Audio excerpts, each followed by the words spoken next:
starting it up. And welcome everyone.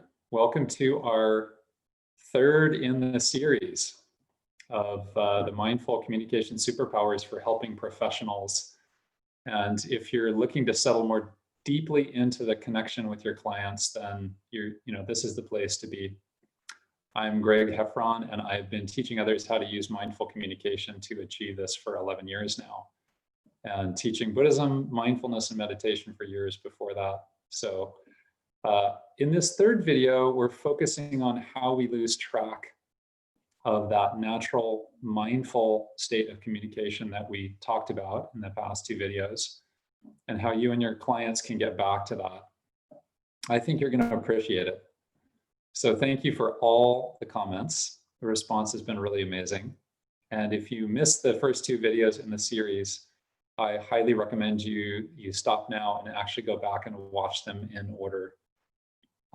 They're really required viewing for anybody who wants to navigate with deep confidence with their clients. I want you to get the full value of the workshop, so you should go watch these videos in order. And the recording of this will be waiting for you when you're finished. Links will be in the chat box. And you can also find them on our Facebook page. There's playlists on our YouTube channel and our Facebook page. And we'll also send them out to participants whose email addresses we have. Now, in these first two videos, we talked about the natural state of communication when we are mindful. And I talked about how resting in that natural state automatically gives birth to these 5 communication superpowers. So today, let's go deeper and talk about what happens to cause us and our clients to lose confidence in that natural state and to shut down. And then we'll talk about something even more important, which is what to do then. What do you do when you shut down, right? How do we get back to where we're even open enough to open that channel of connection with somebody else? And I mean really open. I'm not talking about mimicking connection. It's none of this like nodding gravely and saying, what I hear you saying is blah, blah, blah. which is, I'm not making fun of Carl Rogers here. When he developed that approach, it was fresh, it was new, and it was real. And actually, it's the essence of the Eagle style that we talked about the other day. The idea of staying with what's true without exaggerating or suppressing. And and the deer style as well, you're holding space for somebody's experience. But my point, and this is critical, is that we can mimic being present, but that's not the same as actually being present. We can mimic the natural state, but the actual natural state is so powerful when we're actually there, when we're actually connected. It's so powerful. It works beyond just techniques. And not being present drains you of your natural enthusiasm and your spark for the relationship that's happening. And your clients can feel that. So let's talk about that. How do we plug ourselves back in when we get partly or fully unplugged with our clients? Okay, so this video is about our traffic lights we presented in video 1. Remember those? And we're going to focus especially on working with the yellow lights, which is the anxiety and self-aggression that can come up during your sessions, can come up in you during your sessions. And it can come up with your clients, obviously, but it can come up in you. And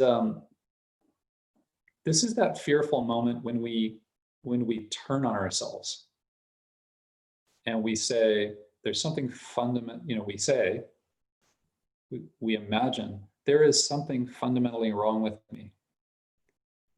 We're at catastrophism. So we're really going to get into the details of this catastrophic fear cycle. And once you can identify that moment in yourself, and you know what to do, that's helpful, which is what we will cover here, then you can cut the root of deeper patterns of shutting down. When you can pick up on this during your sessions live and provide even an internal shift to properly care for that moment, then you'll be able to relax. You can be yourself while upholding your responsibilities, as a professional. I'm not talking about going off, being yourself. I'm not talking about going off on some story about what you did this weekend or, how much you drank or something. Nobody wants to know that. Right? I'm talking about being your deepest self and the natural self that connects without effort, feels the client, and that you're in a living field of exchange. And then you can steer without having to have a plan. Did you catch that cheetah style reference? Steering without having to have a plan. But I'm going to warn you ahead of time. In order to address these moments properly, in a professional, responsible manner, you will need to get a lot more serious about appreciating yourself. Okay? And, I'm not talking about surface level appreciation. I'm not talking about words. I'm talking about deep, full-on self-appreciation. Why would this make a difference in your ability to connect with your clients? Well, we're about to go through the details of that, but know that half of it is because if you know how to do that for yourself, you'll effortlessly help your clients to do it. And that's what heals your unshakable confidence that you know it can be done because you've done it yourself. And even if your client is in bad shape, they're struggling just to get through the day. They're struggling to not harm themselves. That signal from that deep part of you that is natural, awake, alive, intact, will speak to that same part in them. And we're not talking about giving some sort of coachy pep talk, to talk them out of their direct experience of pain. Actually, we would definitely dissuade you from doing that. When we're awake, when we're connected, we don't do that, actually. But you could speak from the perspective of someone who knows that walking through pain is hard, and it's a journey. And we also can reconnect with ourselves. You do it, they can do it. It's not about hearing you say it, it's about feeling that you can do it. Okay, so that's what we're going to get into today. So I'm going to go ahead and share some slides with you. And we're going to start with a just a reminder of these three lights, these three basic states of communication.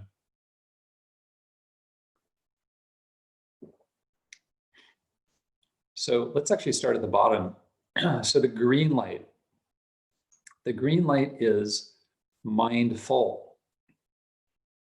This is when we are connected to our natural communication system. We are open. We are paying attention. And I want to say that this is not about struggling to pay attention. This is relaxed attention. That's what mindfulness means. Mindfulness doesn't mean you're uptight. Mindfulness means you're relaxed. And when we're actually relaxed, we notice things. Right? Have you ever been, like I think of traveling especially, and in traveling, there's something about not knowing where you are very precisely. And it's a new situation where and if you're on vacation, so you give yourself a break, you let yourself relax. There's that kind of magic that everything's open. You notice every little detail. Oh, the tables here are different than any tables I've ever seen. You know, something that maybe you would go through your life and not even think about. I don't know why. I'm thinking about sitting in a coffee shop that I like to work in Warsaw. Excuse me, no, in Krakow. And there was just this beautiful old Eastern European style stove in the corner that you know, it was ceramic that goes all the way up to the ceiling. It was quite beautiful. They can be quite beautiful. And just sitting there admiring this because it was different. And that's it. There's something about travel and being in a new environment that wakes us back up. Part of why some of us like to travel so much. But the point here is that that kind of relaxation isn't something we have to go travel to find. This can actually be something we train in so that it becomes our normal state. Our normal state. Wouldn't that be lovely? So, so that's the green light. And then we have the yellow light that we're going to focus on so much today.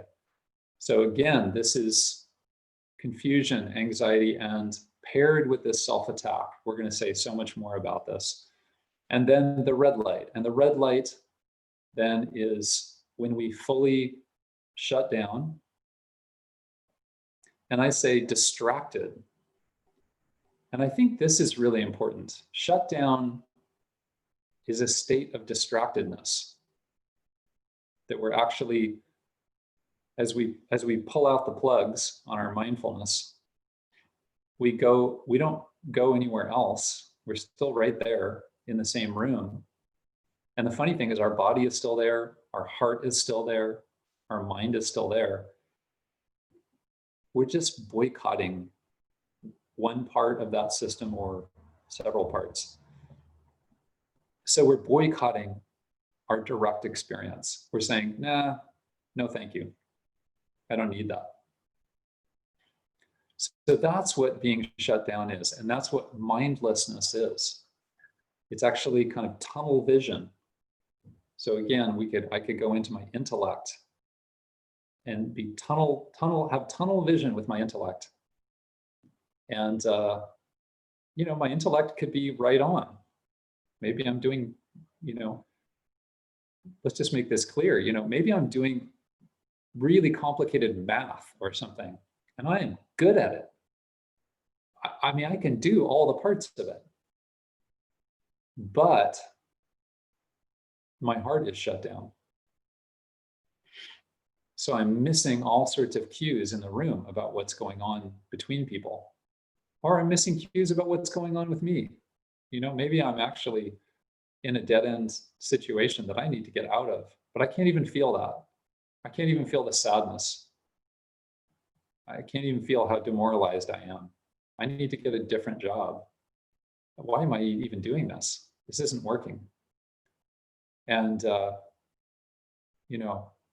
not getting feedback, not getting real-time feedback from our situation. Vice versa, I could be all about my emotions, but I boycott my mind. And, this is where you can get into really destructive cycles around emotional dependence. grasping at toxic relationships, things like that. And I'm just following the emotion of craving for this other person, but I'm tuning out my intellect that actually would tell me, this doesn't look good. This looks like a bad situation. Maybe this person isn't as fond of you as you want them to be, and on, right? So that's the thing, distraction. We get distracted, like I get distracted by those strong emotions, and I don't open out my whole system to allow the whole thing to function. Okay, so let's continue with this then and talk specifically about the yellow light. So here we say the yellow light is balanced on an edge. That state of self-attack that we're going to go into more detail about is just ready to tip over into a fully shut down state. The interesting thing about the yellow light, it's not fully shut down. It's just beginning to shut down. Fully shut down state, like I could be filled with anxiety, but I could go into hatred. Oof, there I'm really shutting down. But I'm not there yet. The irony is that the yellow light is kind of half open. It's half open, half closed. It's in between. So in this sense, the yellow light is a really vital step. It's a really vital step for us to pay attention to, because we could step back from that edge with the proper understanding of what's going on. We could step back from that edge. Now, where do we step back to? We step back to the green light. We step back into our mindful state. Now, that's actually a very beautiful moment. Rescuing yourself from the edge, or for that matter, helping somebody else see that they can step back, being that kind of guide for our clients. But I also want to point out that in a session with a client, it could be me who's the helper, who's balanced on this edge. And that's a really vital point. So how do we deal with that? So let's talk about what this edge is. What is it made out of? And here we want to talk about 5 core fears. Now, these are obviously unconscious fears. These are not fears that I would say out loud. These are not fears that I would even necessarily think as a sentence. So these are just trying to capture a kind of a feeling. And it's really important to say, it's extremely important to say, these fears are not true. These are not true statements about anyone. And those of you who are watching very carefully might notice the colors. The colors relate to those 5 styles, right? So, horses, cheetahs, lions, all of that. You can kind of see your color there, and you might explore that, because we have different styles. We have different fears that are more familiar to us. Others of them we might not even relate to in any way. But the idea with these is that in this moment of crisis, what we call the yellow light crisis, I have a direct experience. It's often something that's unexpected or shocking. Something surprises me. Somebody says something I wasn't expecting. I tell a joke thinking I'm funny, and somebody says, "That's not a funny joke. That's kind of dumb." Oof, I wasn't expecting that. I told the joke with the expectation that people would think it was humorous and they would laugh, and oh God, boy, that went bad. So in this moment, that doesn't necessarily mean I'm in the yellow light straight away. However, it is very common to go from that state of surprise and kind of startle effect into the yellow light, and then kind of feel this further catastrophic fear. Why was my joke not seen as funny? Oh, because there's something fundamentally wrong with me. And here, I really want to say this is, it's so common. This is an everyday experience. God, something wrong with me. So stupid. Why did I say that dumb joke? It's because I'm such an idiot, or blah, blah, blah. Whatever language we use to talk to ourselves in this extremely unmerciful way. And I want to point out, actually, more than unmerciful, even more than unmerciful, it's inaccurate. These are not true statements. There's nothing fundamentally this way or that way. You know, we're human beings. We got born and now we're alive. And you know, what happens day to day is there's a lot that's dependent upon. Nobody was born wrong. Find me a baby that was born wrong. You know, they're there, they're a baby, they're growing up, they're doing their thing. Well, we are the extension of that. So there's nothing fundamentally this way or that way. However, we cannot, while that might be true, maybe you even agree with me, it's also true that we are incredibly harsh, and we have this kind of catastrophizing impulse that enters in. That's the yellow light. Okay, so we don't need to go on about these 5 fears. There's a lot more to say about all of them, actually. And in the advanced certification course, we go deeply into this. But here we just want to focus on the idea that that yellow light, that crisis where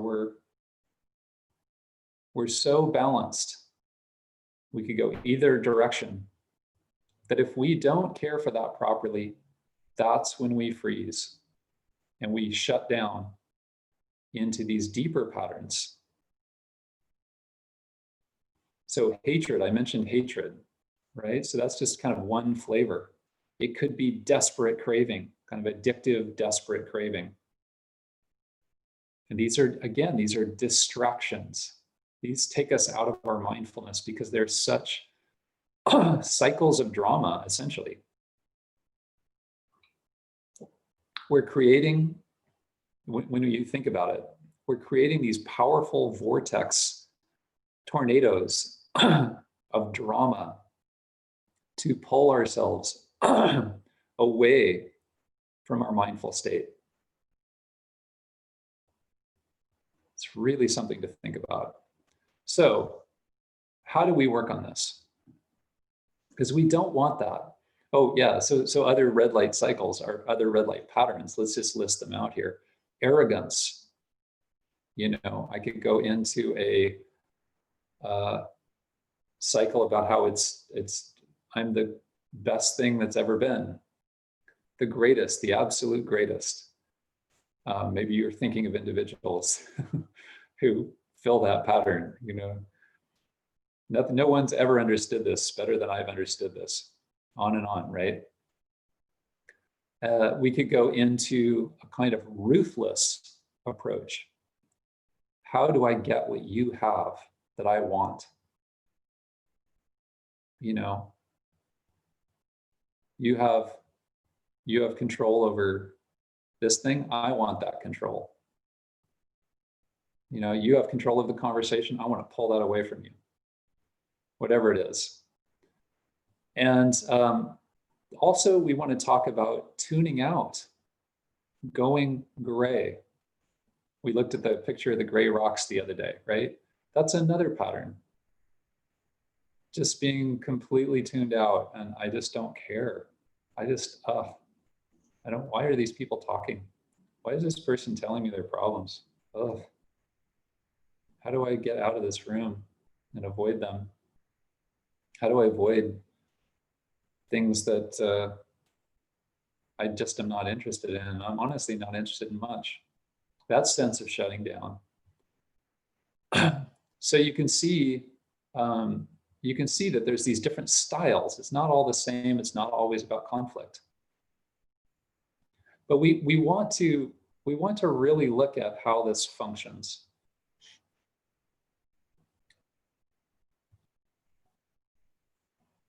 So I picked this photo of these, perfectly nice individuals in a copyright-free photograph.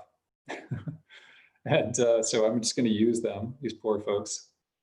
And of course, ordinary individuals, they would never shut down, right?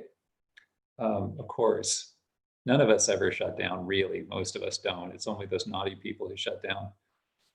Actually, shutting down is normal, right? Shutting down is something that happens if we're honest, if we're willing to be honest. So I'm willing to use these poor folks unwittingly to demonstrate this. So this idea that we're in an interaction and somebody does shut down, they go into the red light. So this will be a kind of dynamic process. We're describing a dynamic process, moment by moment. The lights are always one moment at a time. So this nice woman on the left, somehow she goes into a red light. Who knows why? She just does. Some topic comes up. She had a hard day. She's got a pattern in her life that's long-standing, and somehow this pushed a button and here it comes. And she shut down. Or she just walked in the door that way. Maybe she's been shut down around this topic for years. She just hasn't been able to come out of the red light around a particular topic. Fill in the blank. The big, biggies, religion, politics, family, whatever, right? So, okay, so she's in the red light. And this other fellow, he doesn't know what's going on yet. He's just there, he's just hanging out. But in the presence of the red light, in conversation with the red light, that triggers in him this fear cycle. There's the shock of the red light, but then there's also what I do to myself at that point. So this fear cycle that he's going into is, again, these catastrophic feelings. Again, they don't even really have words to them necessarily. It's just a feeling that there's something fundamentally wrong with me.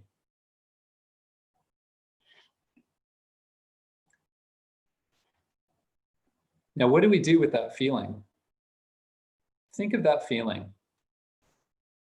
Oh my goodness, that feeling, there's something fundamentally messed up. What's wrong with me? Just take a moment, really take that in. Is there anything more painful in life? Honestly, if somebody else is saying it to you, you might think they're wrong. Or you might walk away. But when you're saying it to yourself, there's nobody to protect us at that moment. When we become ruthless with ourselves, it's right in there. So that is an incredibly painful moment. And one of the greatest temptations of that moment is to go mindless. So here this gentleman is going to turn this back outward, right? Let's go back to the previous slide here, right? So the previous slide, the arrows were coming in. Oh, this agony, this feeling of fear descending upon me, and this feeling that there's something fundamentally wrong with me that I'm telling myself. And then we say, no, I'm going to push that back out. I don't want that feeling. So I'm going to externalize it. So instead of pointing this direction, we point that direction. Again, this is not necessarily conflict. Maybe the nice woman on the left shut down into being tuned out and just kind of not paying any attention. Maybe he's going to do the same because it's actually painful. It's painful to be around people who are in the red light. If somebody is tuned out, that's actually painful to be around. So maybe he's going to tune her out. That's the outward focus. I'm tuning you out. It's not just passive. There's kind of an active quality. So he tunes her out. Well, now she has that trigger of the arrows coming in. Now, it's important that it's not him that's creating those arrows right now, as it wasn't her before that created his yellow arrows coming in, right? It's ourself. We do this to ourself in the presence of something that we don't properly know how to understand. So now she goes into the yellow light. And you could just imagine this continuing, right? You know, you've been there. You know what we're talking about. And it goes back and forth and back and forth and back and forth. And in this way, you could say it's kind of a contagious cycle. This is how everybody shuts down. And you end up with a conversation that just goes flat or turns into conflict. And we're not talking about fruitful, positive conflict. We're talking about destructive conflict. And this is how families shut down. And this is how communities shut down. And you could even think of this as how whole nations shut down. Right? Is that this spreads like wildfire, like a pandemic. You know, this is an easy metaphor to talk about right now. So, so then the question becomes, what is the value then in that moment of the yellow light? So this is a quote from the 5 Keys to Mindful Communication. This says that, you know, the power to transform our very sense of who we are lies within these gaps of uncertainty. So the yellow light has this quality of being a kind of uncertain time. It's an uncertain experience. It's an ambiguous experience, irritatingly ambiguous. What is going on? I'm so thrown right now. There must be something wrong with me because I don't know what's going on. Well, actually, the irony is this is a very powerful moment. So if you're there with your client in a session and you feel that feeling yourself, you say something, they don't react the way that you were expecting, and you're thrown by that. And you feel that yellow light feeling come up. God, what is wrong with me? What am I doing? I'm fundamentally off in some way. It's not just about making a mistake. I'm somehow fundamentally wrong. Harsh, harsh, harsh. This is actually an incredibly important moment. Because poised on that edge between going into the red and coming back into the green, going mindless or going mindful, we could discover so much about ourselves, about our relationship with this person, about our patterns as an individual, and frankly, about the whole world.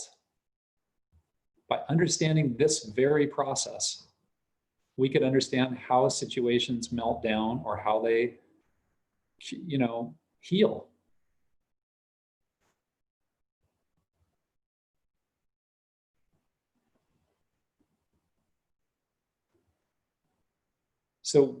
So that's easy to say. That's easy to say, oh, well, fantastic. This is just a great opportunity for us all. This moment where I'm attacking myself viciously, right? That's easy to say until you're in that moment. When I'm in that actual moment and somebody says, oh, what a fantastic opportunity this is for you. Boy, that goes over well, right? Don't you just love it when somebody says that to you right in the moment when you're really feeling intense self-attack and anxiety? Oh boy, yeah, goodness gracious, right? So we can't go there all at once. We can't just leap from that state of anxiety to seeing the bigger picture. Maybe there is a bigger picture and maybe there is a great opportunity. We can't get there until we get care. This is where compassion, kindness, appreciation, right? We talked about self-appreciation, but we can also get appreciation from somebody else. Right in this moment of the yellow light, that is vital, sort of a first responder medicine. Care, appreciation, kindness, compassion. And this is what, it's like a little thin leash that keeps us from falling into that chasm of the red light. And you don't need, when you're standing on the edge, you don't need some, rope that could hold up a truck. You just need a little tug from someone to keep you from going over. Because you haven't gone in yet. It's very good news. You haven't gone in yet.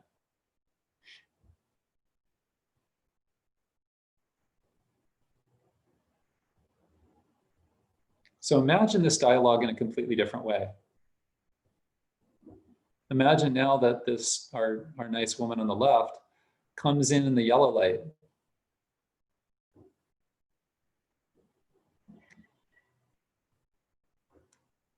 And what happens is our nice gentleman on the right, who is connected to himself, connected to his natural communication system, mindfully connected to his basic nature, is able to provide that kind of kindness for her. Well, fantastic. Where does it go from there? Does it mean 100% she won't shut down? No. I mean, let's be clear about this. Life is complex. People's patterns can be very strong. Our patterns can be very strong. Somebody can be very kind to us when we're in that state and we still shut down. Okay. But it's cumulative. It adds up. It might keep us from going into that chasm. Or even if we go into that chasm, there's the memory of that kindness. There's that memory of that appreciation. And when we come out, there's still a sense that we need to back away from that edge. There's still, it's like a momentum that's pulling us away from falling in again. So it makes a huge difference. Receiving that kind of kindness in that vulnerable moment makes a huge difference. And of course, you know this. I mean, people in the caring professions know this. This is what you do for people. I'm not describing anything radically new in terms of what we're doing, but I'm giving you an approach that simplifies a lot of the ways of thinking about this. It simplifies it and allows you to do it more quickly on the fly and understand, why does it work? Why does this work? And it also helps pull us out of our heads where we keep going, oh my God, which theory should I apply? You know, what should I apply now?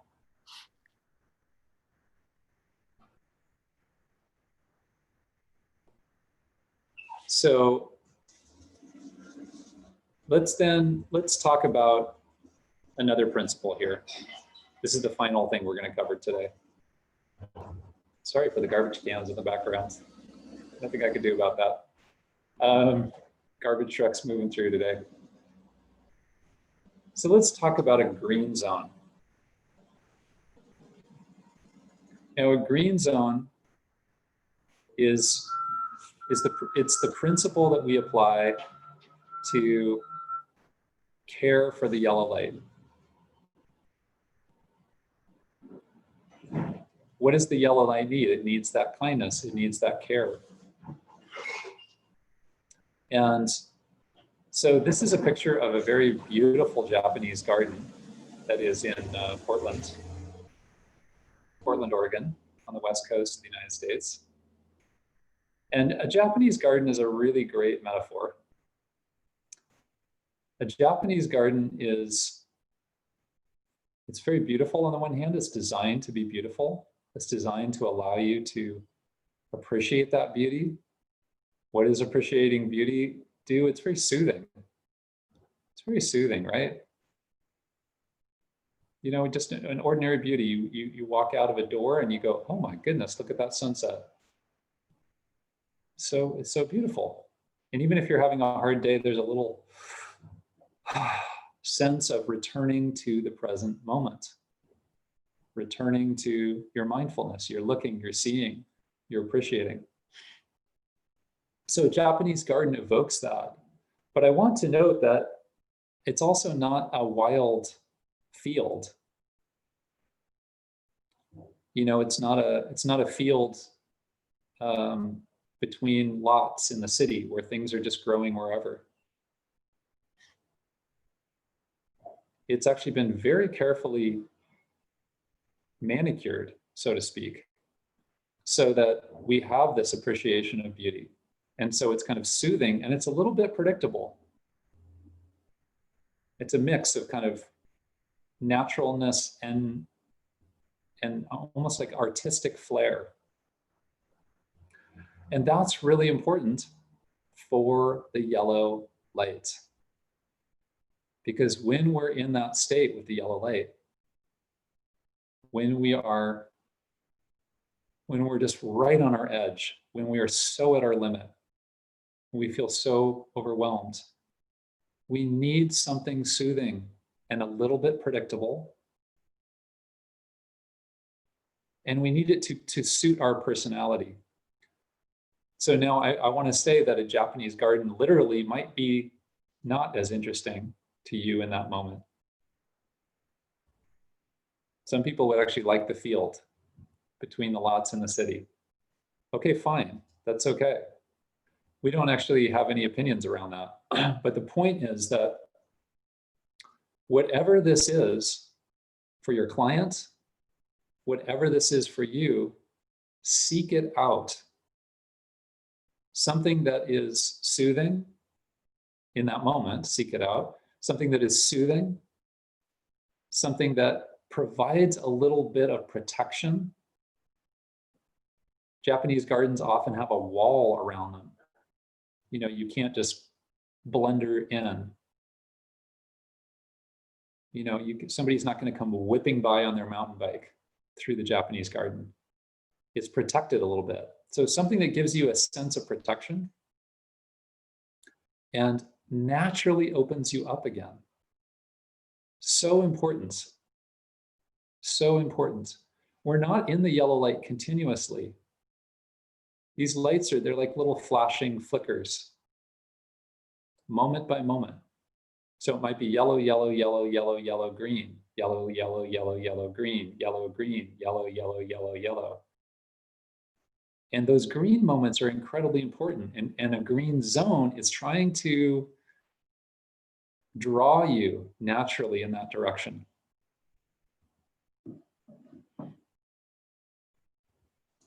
You know, it's like a safety net. It's like a safety net that's like, if you fall through, there's something to catch you over here and catch you back into your natural state. Oh, whereas if you're in a very irritating situation, you're doing something you hate doing. You're with people who you don't understand, who are talking about things that are very triggering to you. You know, and the room is too hot or too cold. And, you know, it's everything's wrong. It's very hard for us in the yellow light to find our way back. Now, this is not to say we have to live in a bubble. I mean, my goodness, we don't want everybody to live in a damn bubble. It's 2020. The world needs a lot of help right now. We need people to extend themselves. We need people to stretch out into environments that are uncomfortable in order to learn new things and to start new dialogues. So our goal is not to live inside this perfect Japanese garden bubble our whole life. The point is actually to just use this as that safety net when we need it, to identify when we need it and to use it. Now, in a session with a client, it's a little bit like being on stage. You know, there's nowhere to hide. It's like giving a live broadcast, right? There's no break. There's nowhere to go. So what you do is you actually work internally with yourself. It takes a lot of preparation to develop a sense of kindness towards yourself, so that if you do make a mistake, like the garbage trucks, you know, you didn't think about the garbage trucks, so the sound starts coming through, you know, you're thinking about whether people are having a bad experience because of all the beeping noises and all of this stuff, then you have to develop a sense of self-kindness through practice, through practicing this kind of approach, or whatever approach that develops that sense of kindness, so that you can bear the feelings of that and stay with what's happening. That's really important. But there's also things you can do in that situation to not make it worse. You know, if a client is going into material that's triggering you, and you're going into your yellow light, and you're worried that you might fall off that cliff and shut down, then you have the ability to steer a little bit. You have the ability to steer, you know, maybe even in the sense of saying, wow, I really have to take a moment with this. You know, just having a moment of space. I really want to feel what's happening right now. And of course, we don't have to be in a session with a client to do this. You could be on a long car ride with somebody who you have a hard time with. But you could still have little ways that you care for that experience. So, and it doesn't guarantee you're not going to shut down. We do shut down sometimes. We just do. But we could at least try to care for that. That makes a lot of difference. These little tiny threads that pull us back from the edge. So important. So I want to say the last thing is that we have two kinds of green zones. We have a personal green zone and a social green zone. So a personal green zone is what you provide for yourself. So that's your mindfulness practice. That's what environments you put yourself into. That's what activities you choose when you're in the yellow light. That's the community, or the, well, let's see, I'll leave that for the social, but it's It's a sense of environment. For one person, a personal green zone is going running. I bring up the example, for me, a personal green zone is going rock climbing. I really like rock climbing, and I've been doing it since I was a child. And for me, it's really fun. For somebody else, it would be the opposite. It would be a red zone of misery and fear. But for me, it works. And that's the key thing. It doesn't matter what it is. If it works for you, that's what's important.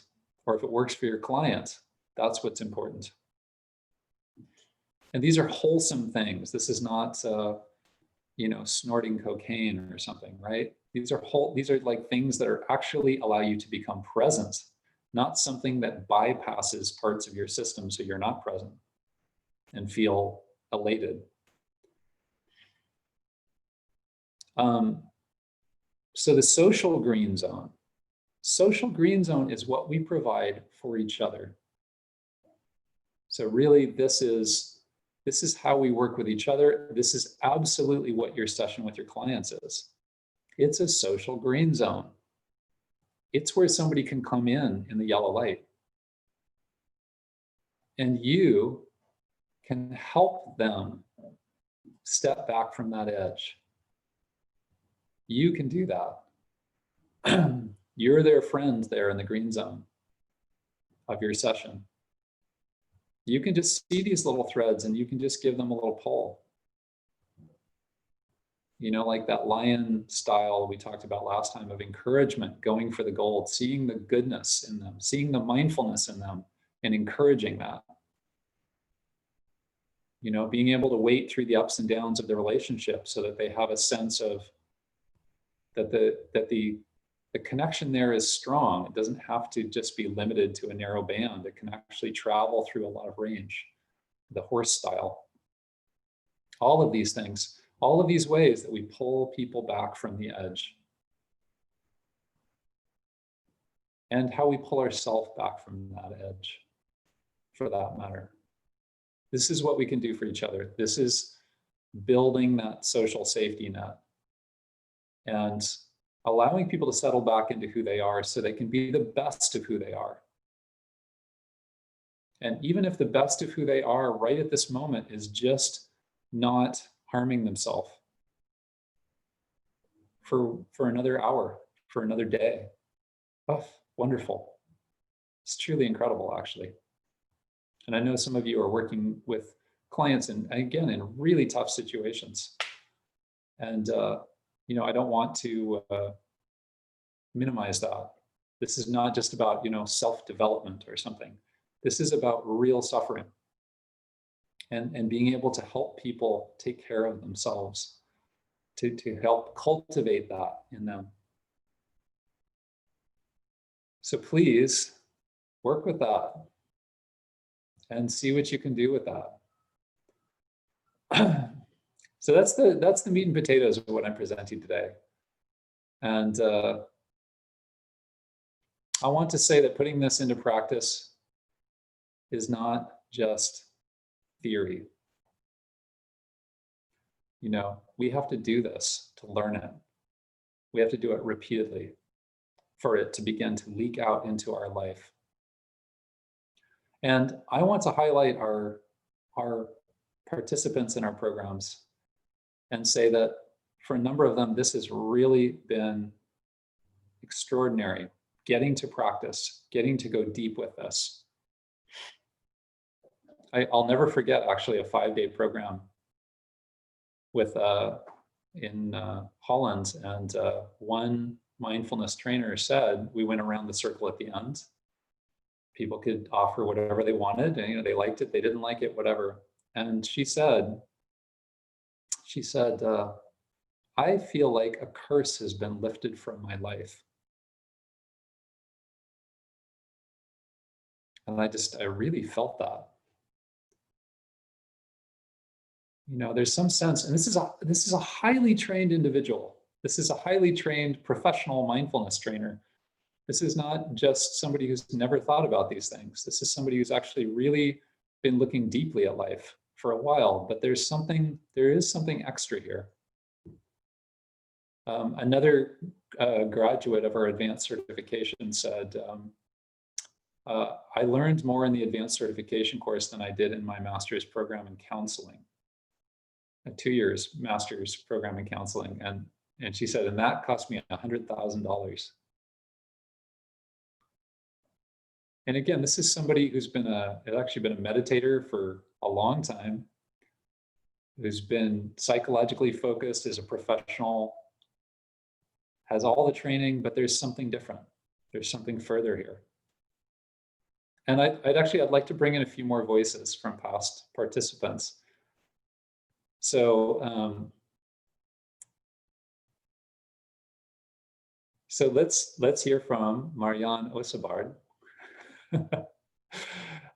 who's a mindfulness trainer and the director of the Dutch Institute for Innovation and Learning. Didn't see that coming, Greg. You didn't see that coming, did you? I'm glad you're here today. So I'm actually, Marianne, I was going to play a video of you. You can say something live if you prefer. Whatever you... Play the video. Okay, all right. I'm going to play the video. I'm not going to put you on the spot. Thank you. Yeah, okay. So here we go. To do is to to reflect each moment on how I relate to my world. And the only thing I need to do is that when I discover a pattern, one of those patterns, I just drop it. That's the only thing I need to do. And maybe it doesn't. It made so much sense. I thought that's the most practical thing I've ever discovered on the path. You know, I can just say the moment I see a pattern, I will stop it. I'll just stop it. And the fun thing is this was 2 weeks ago, and since then my life has changed. It's really a life-changing experience because it makes so much sense for me now after this course to notice the patterns when they happen, and simply just saying it's not about what I try to do when I want to get back on the cushion, so to speak, is to remember mindfulness. So to say, okay, my intention is to be more mindful throughout the day. I want to have more moments of mindfulness, and that doesn't work. I mean, when I'm caught up, I forget, and then I'm more in my patterning, and then, you know, the mindfulness is gone. But if now that I say, okay, I just don't do my unskillful patterns anymore. It's really makes so much difference.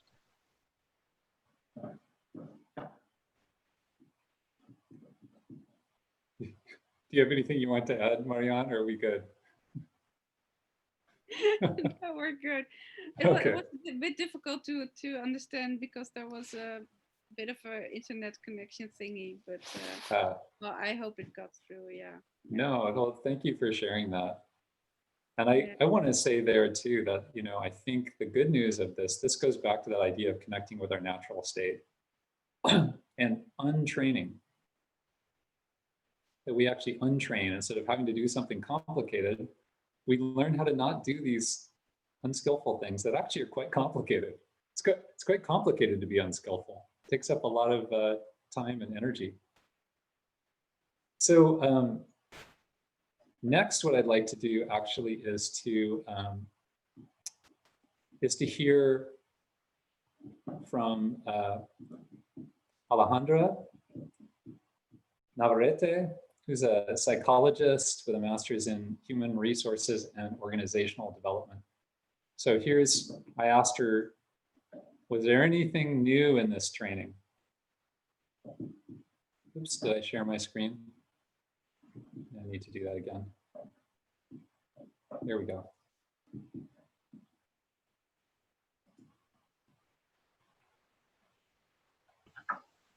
Yeah, well, a lot actually.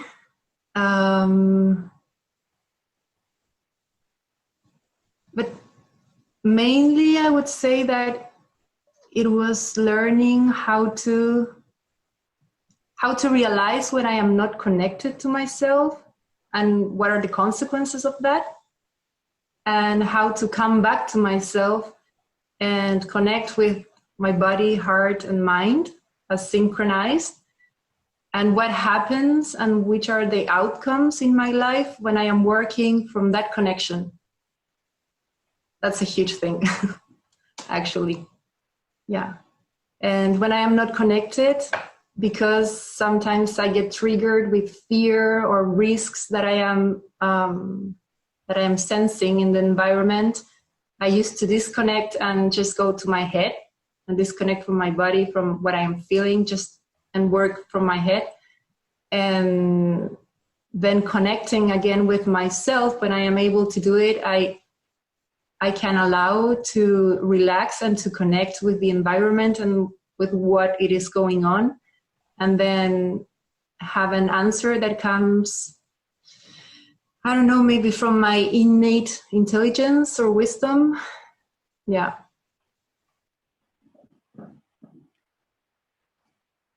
So I wanted to highlight there in that statement that, Alejandra is really identifying that natural steering system, that cheetah approach of being able, you don't have to figure it all out because it actually comes up. Because we're so interdependent, we're aware that we're interdependent. Because we're aware that we're interdependent, we actually steer in an interdependent way that includes the other person as they're changing, reacting, responding. We are changing, reacting, responding. It's like a dance. So it can be relatively easy. I know that sounds like an oversell, but really, honestly, like you can be natural. So the last thing I wanted to say is to hear from Vicki Moyle, who's a retired educator with a master's in counseling psychology. So let's hear from Vicki. She's here as well with us. That working at that level where my conceptual mind isn't involved, that's what I need, right? It's like, yeah, I love to talk philosophy. I love to talk science. I love to talk theory. But when it comes to actually acting in a way that's a little more aligned with what's really helpful, it can't come this direction. It can't. It not for me anyway. Right? There's something incredibly authentic about the green zone work that is as simple as meditation.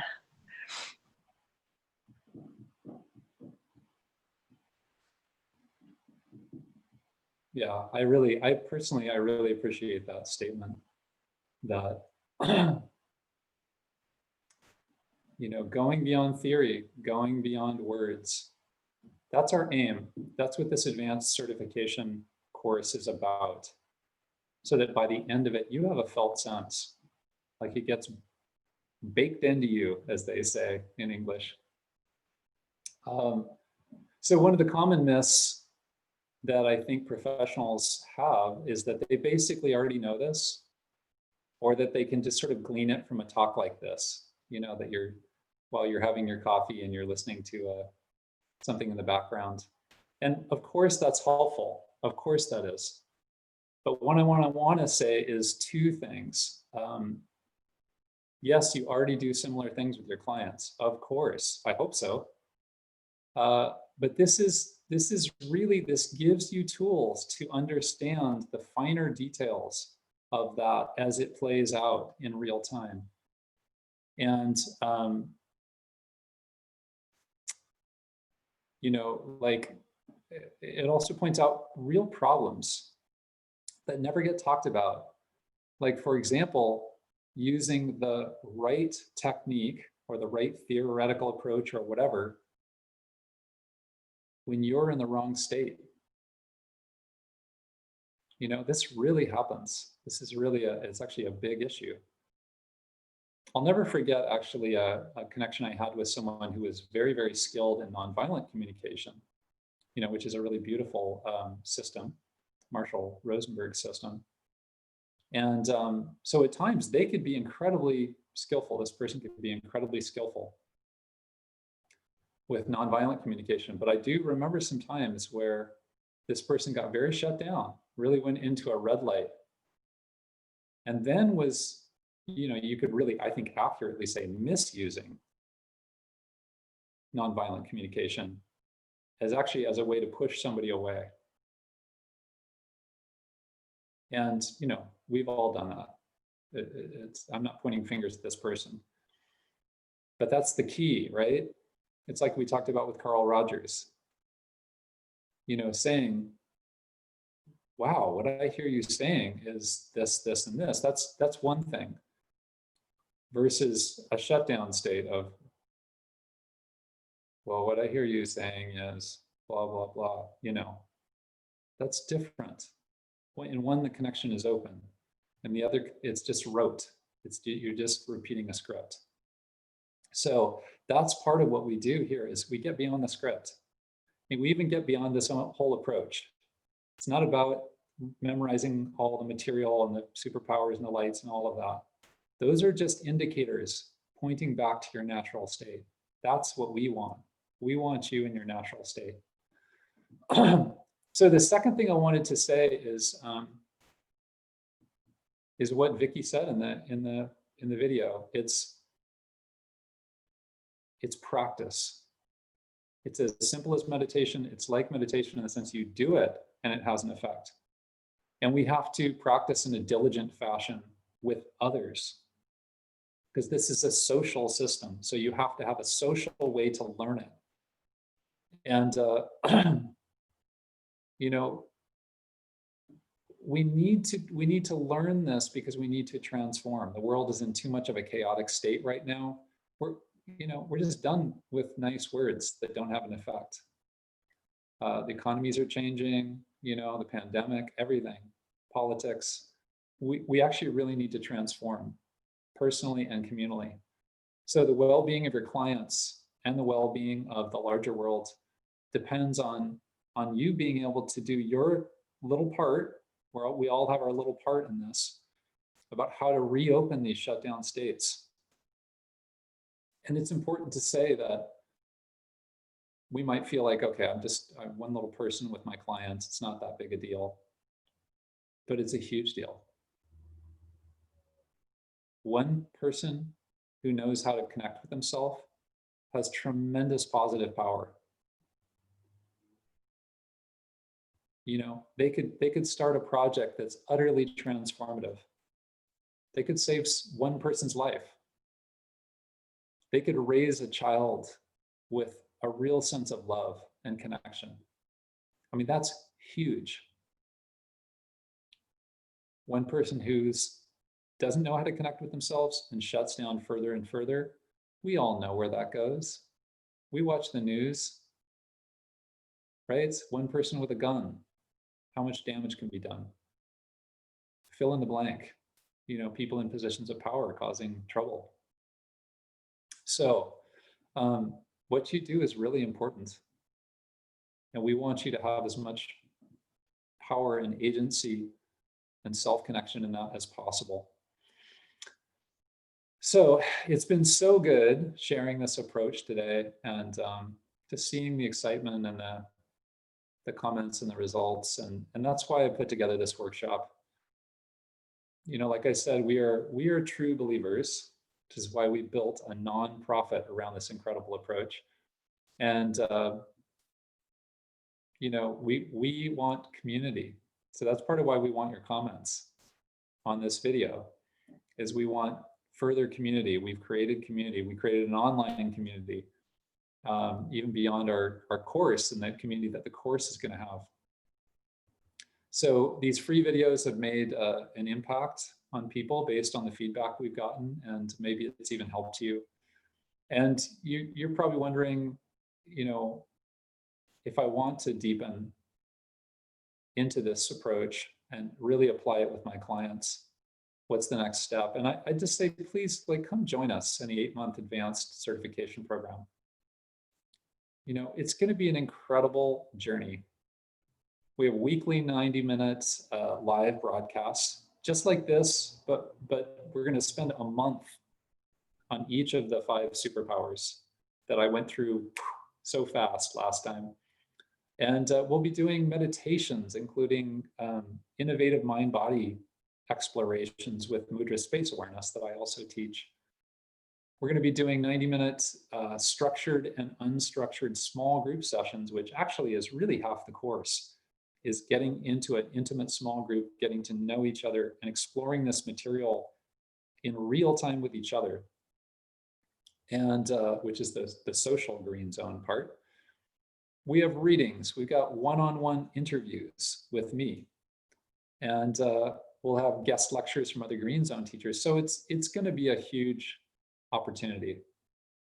And as a thank you, and to continue the journey after the course, we give everybody a lifetime membership to our online community, the Green Zone Connection, which is just a gathering of practitioners working with us. So once you graduate, you'll have an opportunity to work in that community and try out your skills. And of course, you'll be qualified to continue to teacher training if that's something you're interested in. So this is the real deal. If you're interested, we're offering that 10% discount that I mentioned last time. So write this down for the coupon, all capital letters, webinars 10.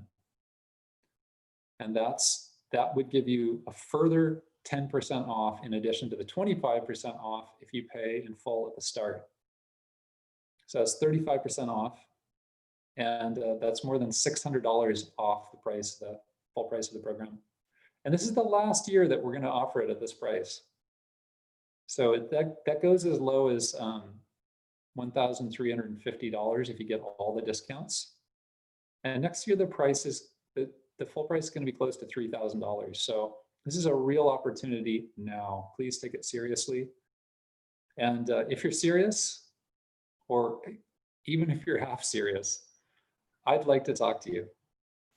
So click the link in the chat to the application, and let's find a time for an entrance interview. And if it's not the right thing for you, no harm done. I like meeting people, and we'll refund your application fee if it's not the right thing. I'll be opening the course soon, and then we're going to have to close registration to start the program. And there are a lot of details on the homepage for the course, other video testimonials, more about the actual schedule. If you're on our mailing list, we'll be sending you the information this week so you can make the right decision. And in the meanwhile, I would actually love to hear from you, even if it's not the right thing for you, about how you feel about this information. So feel free to comment. How are you integrating this information? How do you want to use it in your practice? So scroll down and leave a comment, and you can hit the Facebook like button, but leave a comment. We really read the comments, and we'd love to hear from you. So thank you all so much for coming today. I enjoy so much pumping this approach out into the world. I want to personally thank my teacher and mentor, Susan Gillis Chapman, for developing this brilliant approach. And if you don't do anything else today, you should all buy her book, The 5 Keys to Mindful Communication. It's fantastic. So I'm wishing that you all in your lives make an unshakable connection to yourselves and your own green light, and that you bring that right into the heart of your relationship with your clients. Have a fantastic day.